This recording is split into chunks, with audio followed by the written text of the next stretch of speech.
এবার এশিয়া কাপের মতো ফালতু এশিয়া কাপ, এত গ্যাঞ্জাম কোনো এশিয়া কাপে হয় নাই। লাস্ট ফাইনাল গেছে ইন্ডিয়া পাকিস্তান।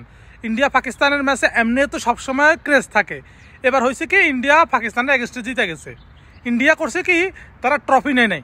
তারা যে চ্যাম্পিয়ন আছে, চ্যাম্পিয়ন ট্রফি ছাড়াই তারা উদযাপন করছে। ট্রফি ছাড়াই তারা ফেসবুক স্ট্যাটাস, ফেসবুকে মানে সব কিছু ইয়েতে ট্রফি ছাড়া। পাকিস্তানও কম যায় নাই। পাকিস্তানি কি করছে, তাদের যে রানার্স আপটা $৭৫,০০০, ওইটা আমাদের বাংলাদেশের প্রেসিডেন্ট বুলবুল আহমেদের হাতের থেকে নিয়ে সাইডে ফেক্কা মারছে। এরকম ফেক্কা মারা এসে বক্তব্য দিতেছে।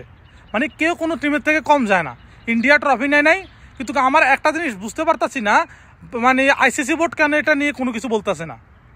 আইসিসি বোর্ড এটা নিয়ে তো কিছু একটা বলা দরকার, কারণ ইন্ডিয়া এত বড় অন্যায় করলো, পাকিস্তান এত বড় অন্যায় করলো, এটা নিয়ে তো কিছু একটা করা দরকার।